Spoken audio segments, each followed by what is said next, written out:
Today we will extend the transverse vibration by using the transfer matrix method. Now we will consider a intermediate support when in a continuous rotor. If there are intermediate support, which is very common in practical rotors, then how transfer matrix method can how we can able to handle such situation. Also, gyroscopic effect in rotor system when we are dealing with the transverse vibration is very common, especially when we are dealing with the high speed rotor cases. So that also will cover in the present lecture, okay, how this particular gyroscopic effect influence especially the point matrix in the transfer matrix method. Also we'll through some examples we'll try to see how these methods we can able to apply in some simple cases, but with the main idea of that those examples will be to illustrate the method for simple case. But once we understood the method completely, then the extension of that for a large number of rotors or large number of discs is straightforward. So let us see what are the things we will be covering. So again we are dealing with the transverse vibration, TMM method, free and forced vibration we will be covering, and basic concepts would be similar to the previous one. Some of the things like boundary condition, frequency equation. Now this frequency equation, especially when we will be considering gyroscopic effect, we will see that the natural frequency will depend upon the speed of the rotor itself. So as such, the form of the equation, whatever the frequency equations will be there, that will be having more complexity. Also, how to tackle the intermediate support in the rotor system, will take one example for this particular case, and will illustrate that there is some difficulty if we have intermediate support using the transfer matrix method, and how the gyroscopic effect changes some of the terms in the point matrix we will see, and through some example we will try to see these cases. So let us take one example in which we have one intermediate support in a rotor system.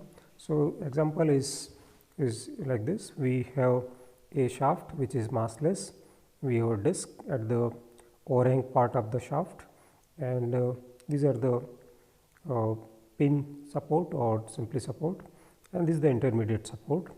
Basically we need to obtain the natural frequency or the critical speed of the rotor system. We have mass and diametral mass moment of inertia property of the disc. Various dimensions are given, like A is the length of this overhang part of the shaft, and B is the this part of the shaft, and diameter is uniform, is having 0.01 meter. In this particular case we are not considering the gyroscopic effect. Generally in overhang portion we expect a lot of gyroscopic effect, especially when rotor is having high speed, but for this particular case we have neglected that. So main focus of this particular example is how we can to handle the boundary condition at the this particular intermediate support case. This support and this support will see that there is some difference in the conditions which create some problem in transferring the state vector of the rotor from this side up to the other side. So because this intermediate support gives some kind of unknown reaction, and that unknown reaction create a difficulty in transferring the data state vector from left of the support to the right of the support. So we will see how this can be handled in the present example. So this is the diagram of the overhang rotor. You can see this is the station 0 we have selected. Station 1 is at intermediate support, and station 2 at the other support. Now I have taken the free body diagram of the shaft segment. So just left of the support up to this is the free body diagram for that particular shaft segment. So you can able to see this is the disc, this is the shaft, which is just before the left side of the support. In this free body diagram, I am attaching the shear force and bending moment at this end. Also at this end, shear force and bending moment corresponding to node 1, which is basically left of the support 1. So we are attaching L to represent that this is from the left of the support. Now this is the shaft segment, which is just right side of the support up to this point. So this is the shaft segment free body diagram for the second shaft. Here this is the shear force bending moment, and shear force and bending moment we are applying. Here, to distinguish the shear force and bending moment toward the right side and the left side, we have represented this as right of the support, these two, and in this basically this is simply supported end condition. So these are the shear force and bending moment corresponding to this end. Now you can able to see that this here and here, because these are toward the left and right of the support. So now we have taken the free body diagram of the shaft segment, which is at the support. So this is the shaft small segment, this is the support. This side we cut the shaft and we drew the free body diagram of the shaft segment 1. Similarly, we cut the shaft here and we have drawn this.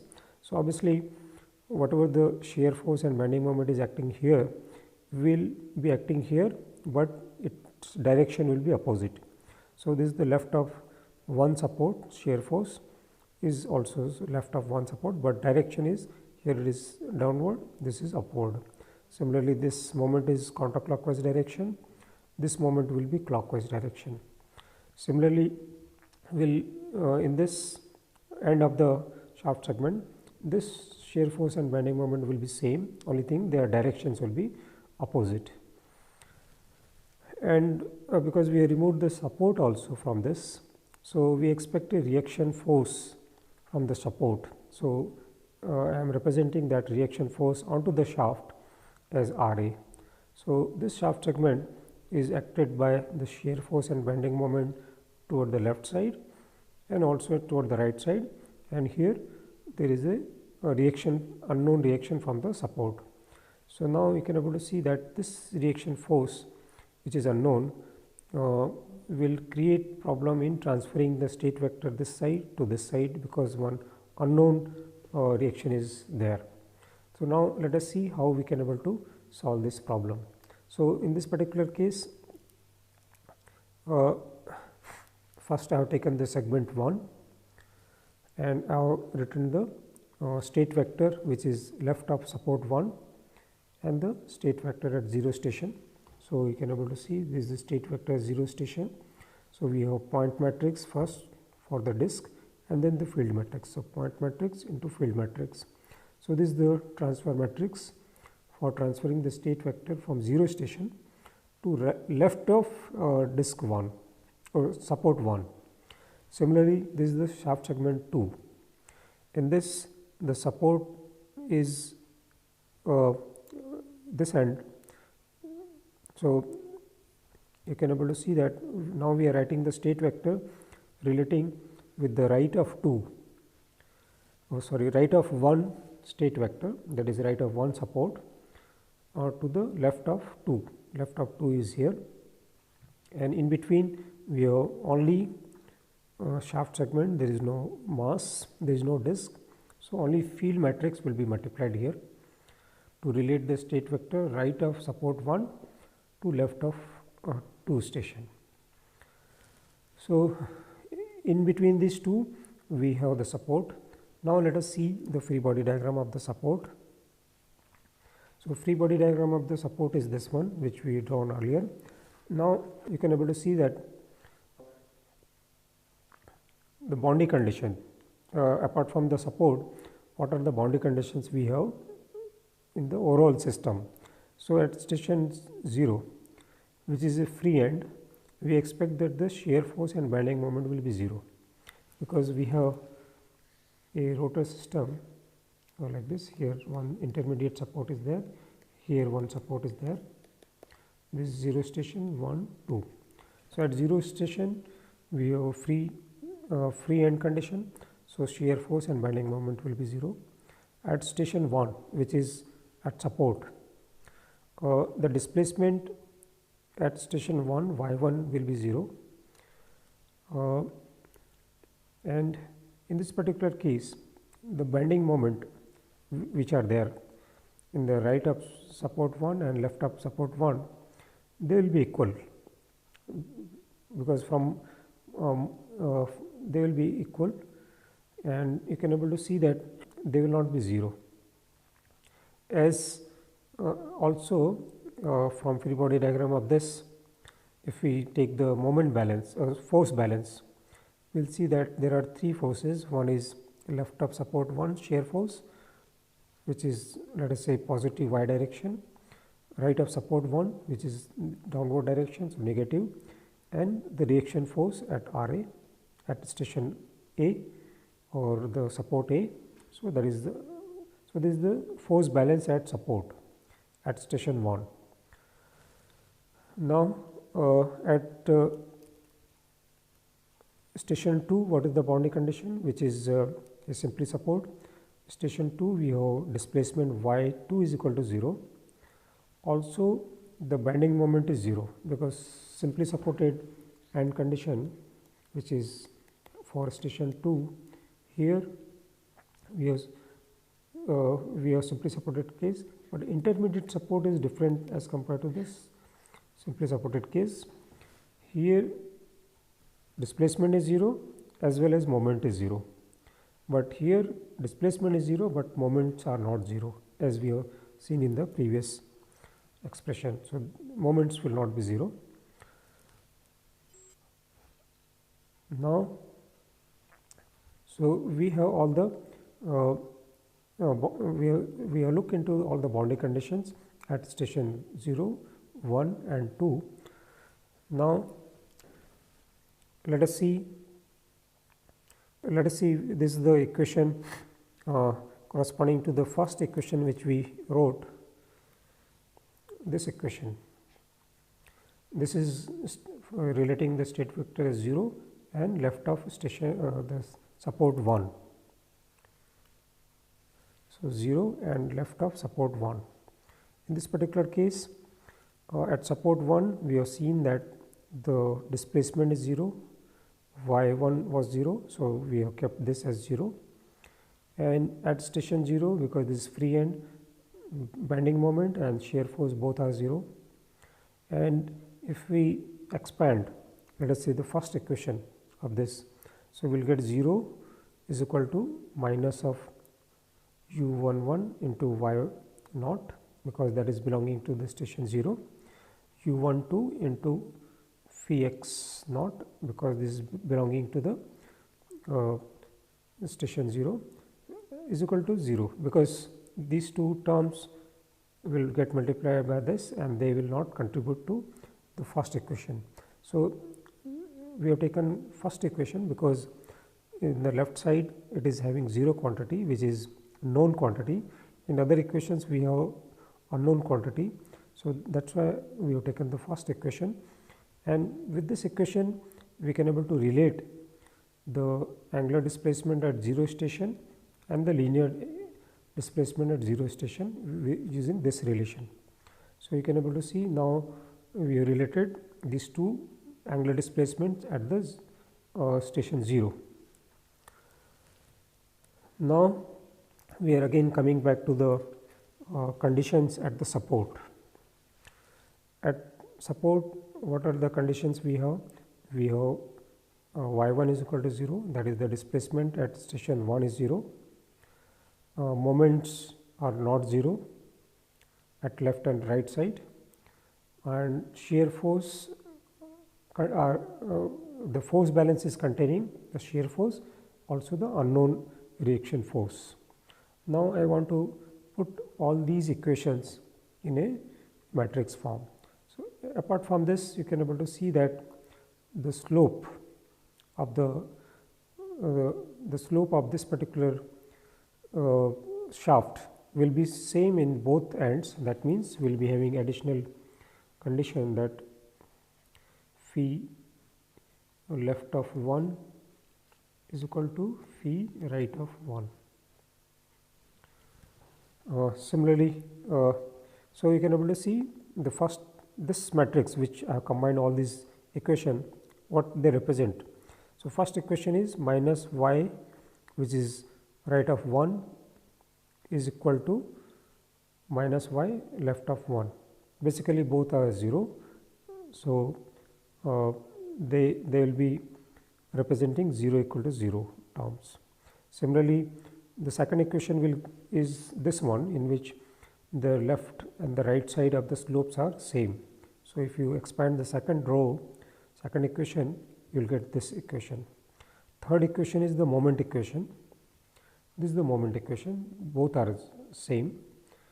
So these two moments you can able to see. If you expand the third equation, you will get moment in the right of 1 will be equal to moment in the left of 1 side, because this 1 is there. When we are coming to the shear force equation, this one, so we have right of 1 is equal to left of 1 and the reaction of this particular support, that is also there. So now you can able to see that we have both are positive. So right of 1 is equal to this plus this. So if you expand the fourth equation, you will get the exactly same equation as this one. So you can able to see that we have included the reaction force inside this particular matrix, and this particular matrix I am representing as U star for support, SP is for support. So this particular transfer matrix is transferring the state vector which is in the left of support at station 1 to the right of support at station 1. So as earlier we had point matrix which was relating the state vector at either end of the disk. Similarly, this particular matrix will relate the state vector at either end of the support, so left to the right. Now coming to the transfer matrices which we developed earlier. So first we developed for segment 1. So this is the relation for that, in which station 0 and 1 we related. In previous, using support conditions, we developed the state vector between left of 1 to the right of 1 of the support, and from segment 2 shaft, earlier we related right of 1 state vector to the left of 2 state vector. Now we can able to see, we can able to combine them. How we can able to combine them? We can able to substitute this here. Also we can able to substitute this here. So if you substitute, you will see that we are relating the state vector of left of 2 to the 0 station, and in this not only the transfer matrix for shaft segment 1 and 2 is there, but also for the support is also there. So if you multiply these matrices, we will get a transfer matrix, overall transfer matrix. Now the form of the overall transfer matrix is very important here. So if we multiply these matrices for allostation, so if we multiply it, we will see that the support reaction Ra, which is unknown, will be coming in the last column like this.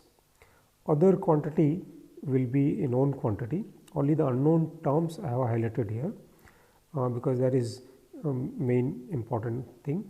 In this, all these will be containing the mass, stiffness terms of the shaft, the disc and the shaft, also the natural frequency, which is also unknown, but the reaction which is unknown will be in this particular column.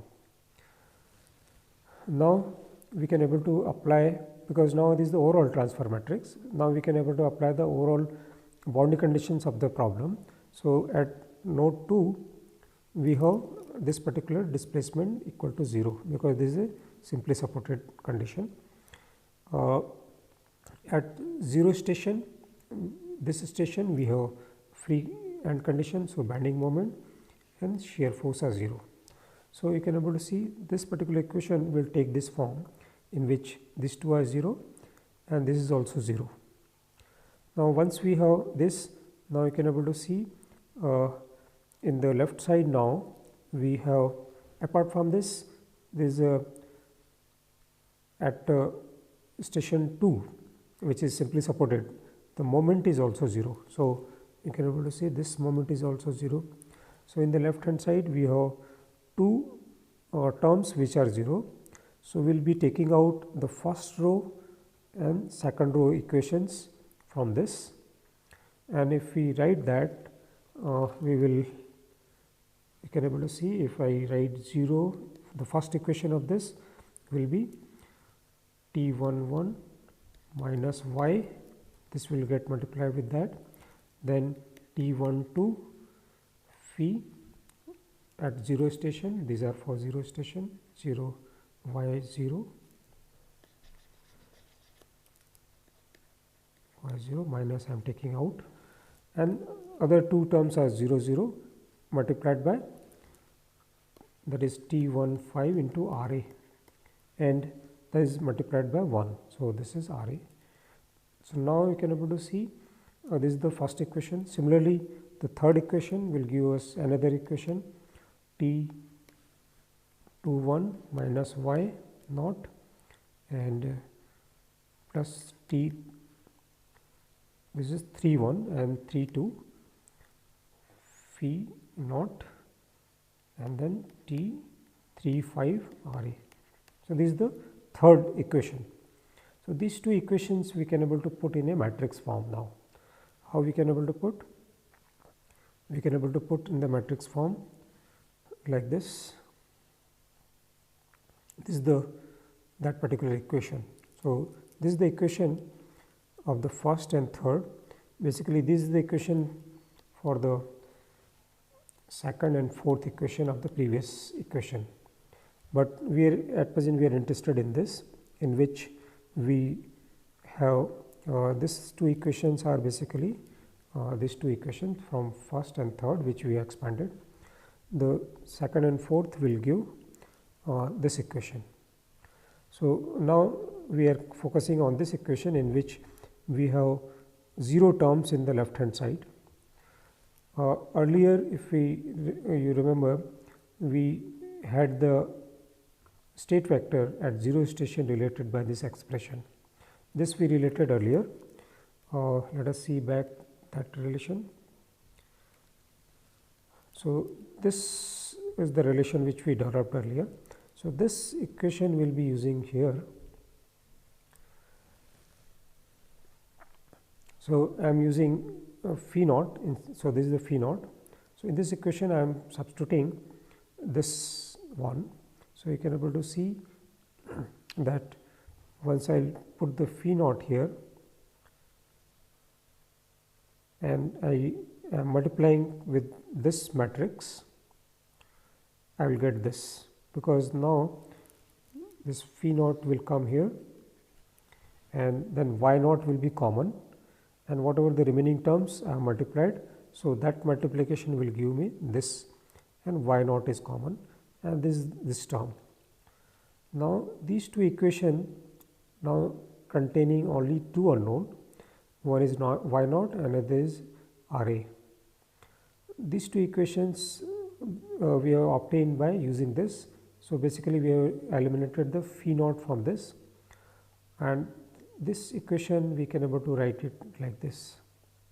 So you can able to see we have rearranged basically these are two equation and containing two unknowns, but these are homogeneous equation. So I have substituted, I have rearranged this in this form, in which two unknowns I am writing now in this form. So now you can able to see this homogeneous equation, non-trivial solution of this. That means when we don't want the Ra and y0 to 0, we need to have determinant of this to be 0. So that will give us the frequency equation. So this is the frequency equation, determinant of this, and for various values of the parameter, if we substitute in this, because t's and u's they will be containing only unknown as omega, so we will get a polynomial. In this particular case only single disk is there, and we are considering 2 degree of freedom of that disk. There is a linear and angular displacement. So we expect 2 natural frequency. For that obviously this frequency equation will be quadratic in nature, and we can able to get the 2 natural frequency from this. And this same problem we solved using transfer matrix method earlier, using influence coefficient method, and the values are very close to those values. So through one example we have seen that how we can able to develop the transfer matrix for the support, because support contains one unknown reaction. So we based on the free body diagram and the boundary condition at the support condition, we develop the transfer matrix, and then from that we have obtained the frequency equation. This particular method we can able to apply for multiple supports also. And now we will take up another complexity in the rotor system, that is a gyroscopic couple. As you know, gyroscopic couple generally occurs onto the disk having large polar moment of inertia, and we expect that the change in the transfer matrices will be on the point matrix only, because shafts, when we are considering massless as we have modeled till now, they will not be having any gyroscopic couple, only the disks will be having gyroscopic couple. So now let us see how the gyroscopic couple will affect the analysis. So in the previous lectures when we have dealt with the gyroscopic effect, we obtained the gyroscopic effect expressions. Now we will be using them directly here. Only thing is, in the disk case, when there is no gyroscopic couple, earlier when we are developing the point matrix earlier in the previous lectures, we had these kind of moment equation, only this term was not there. So we had moment balance of the disk from free body diagram of the disk, and these are the bending moment, and these were the external bending moment acting was equal to the inertia, rotary inertia of the disk. Now because of gyroscopic couple, apart from this there will be additional term of the gyroscopic couple which will be coming. In this you can able to see that this particular angular displacement will be of the other plane. So when we are considering the YZ plane, the angular displacement in that plane of the disk is phi x, but the gyroscopic couple will be because of the angular velocity or the angular precision in the other plane, that is zx plane. So that is why this angular velocity or angular precision is phi y instead of phi x. Now this is one of the equation which will be affected. Apart from this, the bending moment in zx plane also we need to write here, and in this particular case one additional gyroscopic term, this will appear apart from the rotary inertia. In the development of the point matrix we consider only single plane, but now because of gyroscopic couple, what is happening, both plane are involved. So we need to write the these equations for both plane. So that is why we have written for YZ plane and for ZX plane. Now you can able to see the state vector. If if we want to see the state vector in this particular case, in the previous lecture I have explained how we should stack the state vector if we are considering damping or the gyroscopic couple, and I mentioned that the state vector will be having 17 into 1 size. So, let us see how the state vector will be representing in this particular case. So, this is the expanded form of the state vector. So, basically transpose of this will give a column vector. So, in this particular case we can able to see that the x displacement, but real part of that I am stacking first, and the angular displacement about y axis, bending moment in the zx plane, shear force in y direction, in x direction. So, and all these are corresponding to the real part of the state vector. These next 4 from 5th to 8 is the imaginary part of the same state vector in x vy and zx and sx direction. So, first 8 vector are belonging to one plane, that is zx plane. First 4 is real and next is the imaginary part of that. Similarly, in the 9 to 16, this another 8 state vector will be representing corresponding to zx plane or zy plane, and first 4 is for real part and next 4 is for the imaginary part. That means each displacement which is there will be representing as imaginary and real. Similarly, y and other displacements and also shear force, bending moment, every one will be having 2 parts, because now we are considering 2 plane. So, their phase may be different. So, to take care of that, we are writing them in a form of a vector or a complex quantity. So, you can able to see this is the stacking of the state vector. Now, coming back to the previous equations, you can able to see that in this state vector, the 3rd, 7th, 11th and 15th terms belonging to the moment equation. That means, again go back to the previous one, 3rd, 7th, 11th and 15th, these are belonging to the moment equation. So, that means the changes will be there in these particular rows in the point matrix, because gyroscopic couple terms are giving additional terms in these rows, 3rd, 7th, 11th and 15th rows. Now,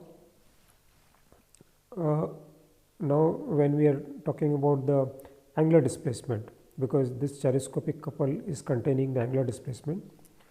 So, again when we look into that state vector, we will see that the 2nd, 6th, 10th and 14th are belonging to angular displacements, 2nd, 6th, 10th and 14th. So, these terms will be coming on the 2nd, 6th, 10th and 14th columns. So, they are in the rows. So, basically in the point matrix they will be coming in the 2nd, 6th, 10th and 14th rows. So, the position of these terms will be 3rd row, 7th row, 11th row and 15th row in the point matrix. Their column will be corresponding to the angular displacement, that will be 2nd, 6th, 10th and 14th. So, now let us see one of the equation. We will expand and see how they will change the point matrix. So, I am writing the angular displacement in their real and imaginary part, and similarly moment also I am writing the real and imaginary part. So, basically this is this quantity will give them the amplitude and phase information, and this is the frequency component of the moment. Similarly, this will give the phase and amplitude part of the angular displacement, and this is the frequency. So, if we substitute this in the first moment equation, this moment equation, so this is belonging to the right of m y z.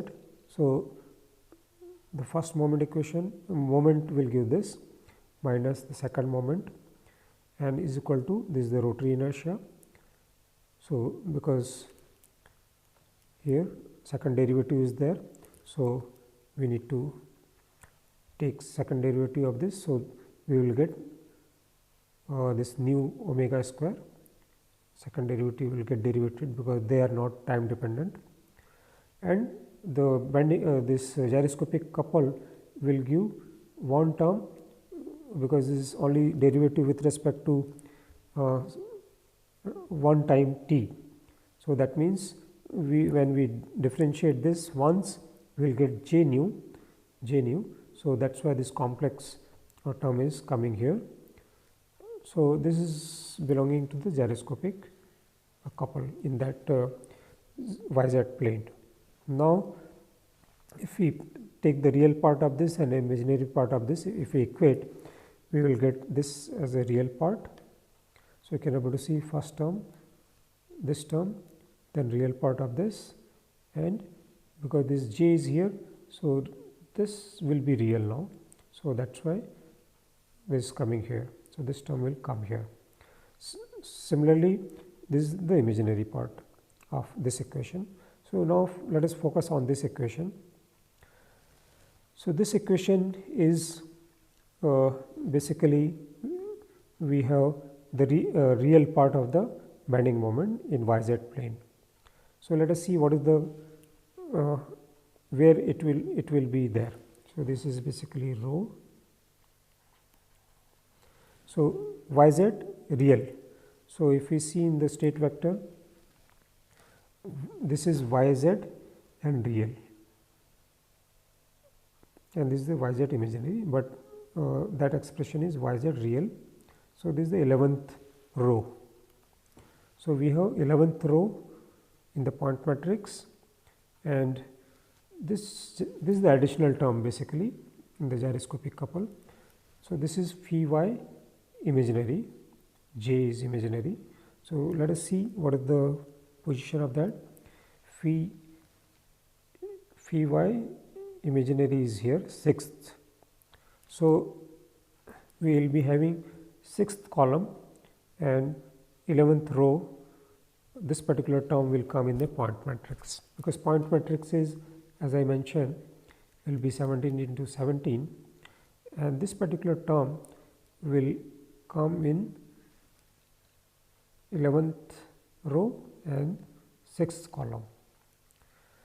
Similarly, if we say this equation, this is the yz in the imaginary.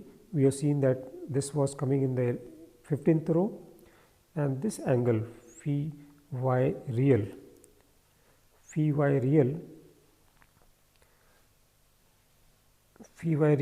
is here, that is the second position. So, that will be in the second column. So, this term which is coming from gyroscopic couple will be affecting the 15th row and second column in the point matrix. So, this is the I have rewritten again here. So, 11th column 11th row and 6th column, this term will be coming, and 15th row and second column will be this. So, these two are coming from these two equations, which in turn is coming from the first equation. So, because of this we got two terms in the point matrix, additional term. Similarly, if we take this equation, if we expand it, we will get additional two terms, and there you can able to check that at the third row and 14th column and 7th row and 10th column, this term will be coming. So, in total we will be having four entries which will be new because of gyroscopic couple, because these are only coming because of gyroscopic couple. Other terms will remain same as the previous one, only these 4 entries will be new in the our point matrix. So, let us see what will be this transfer matrix over one disk. So, this is the overall transfer matrix this is the point matrix, modified point matrix for a disk, ith disk. Earlier we had this form of the P, in which we had this as 17 into 17 size, and we had P matrix at the diagonal place earlier. This is the P matrix which we have already obtained earlier without gyroscopic couple. And if we refer back to previous lectures, we had these diagonal terms, all other off diagonal terms were 0 earlier, except these are because of the unbalance. So, here also we have unbalanced component in the horizontal direction, real part, imaginary part, vertical direction, real part and imaginary part. But gyroscopic couple terms are coming in these G matrices G1, G2, G3, G4, where this G1, G2, G4 will be having this form. So, G1, G2, G3, G4. So, you can able to see that if we want to check one of them like this P11 comma 6, 11th row 6 column. So, in this row is this is 4 row, because this is 4 by 4, P is 4 by 4, and then this is another 4. So, this is 8, then this is another this will be 12 and this will be 16, but this entry is at 11th row. So, that means it should come in this particular row. So, 4, 4, 8 and here third, in this third row will be the entry. Now, the column wise is 6th. So, column wise is here we have 4 columns, because this is 4 by 4 matrix, and then here 4. So, 6th will be second column in this particular vector. So, you can able to see here it will be there, and this is belonging to that particular new entry. So, you can able to see this G3 which is there, this particular G3 will be belonging to this particular vector. Similarly, other 4 entries are there, we have this, this and this. So, they will be coming in this G1, G2, G3, only single terms will be coming, this in whole 4 by 4 matrix. Most of the all terms are 0 except one terms which are belonging to the gyroscopic coupled terms. Now, you can able to see that the overall the point matrix is of this form. Now, we can able to take up some example to illustrate how this we can able to use it, and we can able to calculate the world frequency. And in this particular case, you can see the G is this one, in which now omega is the spin speed of the shaft, nu is the world frequency, that is the natural frequency of the shaft, and now both world frequency and the natural frequencies are appearing. That means, natural frequency will depend upon now on the spin speed of the shaft, that we already seen in the gyroscopic effect when we discussed that particular topic in detail. So, we have seen the derivation of the gyroscopic effect, how the point matrix get affected with that. Now, we will through one example, very simple example, we will try to see how we can able to obtain the Campbell diagram, that is nothing but the variation of the world frequency with the speed using this transfer matrix method. So, for this I have taken very simple example, cantilever rotor. Basically this is a massless shaft. The disc is having both mass and diametral mass of moment of inertia, even the polar mass moment of inertia, and we are considering the gyroscopic couple in this case. Now because we have only two stations 0 and 1, we can able to write the state vector relation like this, where T is the overall transfer matrix, which is multiplication of the field matrix and the field matrix and the point matrix. Field matrix will not change as we have explained in the previous lectures. It will remain same, only in the point matrix, as we have discussed today, will change some of the components. Now this point matrix is given like this, where G symmetric and G skew matrices will be defining. So first let us see this particular problem, various dimensions. So you can able to see shaft length, diameter is given, mass of the disc is given, its radius is given, this is thin disc. So from there we can able to get the other inertia property. So we are considering gyroscopic couple and obtaining the Campbell diagram also, so that we can able to calculate two critical speed of the rotor system. So this matrices, P matrix is this, which is exactly same as the without gyroscopic case. This gyroscopic matrix additional terms which are represented as symmetric and skew symmetric is given here. So you can able to see what will be the form of the point matrix, modified point matrix for this case. We are not considering any external force here. So field matrix will be of this form, only diagonal terms will be there. There will not be any off diagonal terms, and one of the F will be same as we obtained earlier for the without gyroscopic case. The state vector stacking is in this form.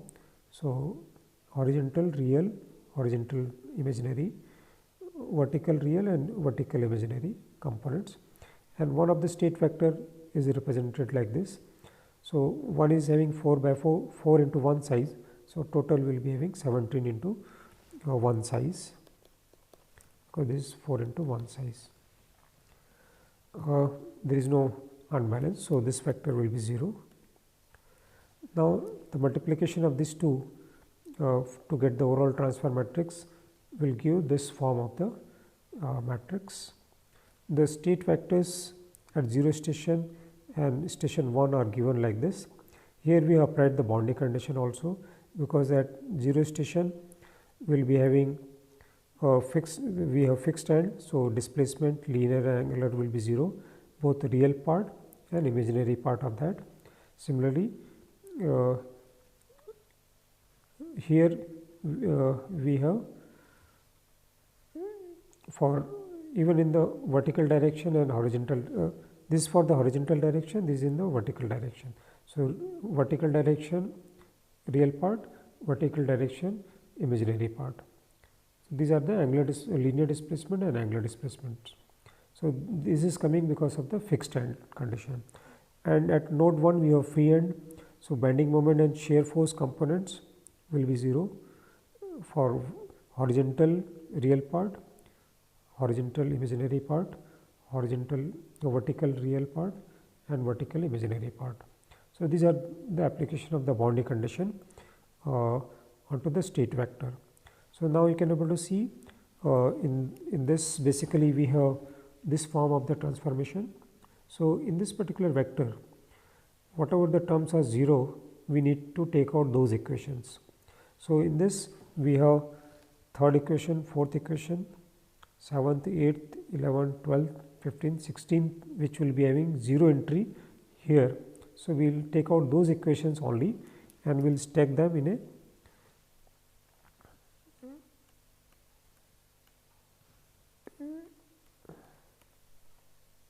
and we'll be stacking them. So basically we will be getting total 8 into 8 matrix. 8 into 8 matrix. So this will be the homogeneous equation, because this big equations we cannot able to write it. So numerically we need to solve this, but basically we will be getting the homogeneous equation as 8 by 8 matrix, and that can be solved for various values of omega. So you can able to see that we are solving that particular 8 by 8 matrix determinant for one of the speed. So here we have taken 0 speed, and when we are solving it, we are getting two terms. You can able to see basically they are approaching to 0 because of the numerical difficulty. They are not approaching here, but these functions are becoming 0. So that means this is one of the natural frequency of the system. This is one of the natural frequency of the system. This is the determinant of the homogeneous equation, basically the frequency equation. This is for the frequency equation. So these are the two roots, because speed is 0, so there is no gyroscopic couple. So we are getting only 2 critical speeds or 2 natural frequency. But if we take some other speed and solve the same determinant, then we will get, you can able to see that there is splitting of the frequencies taking place here also.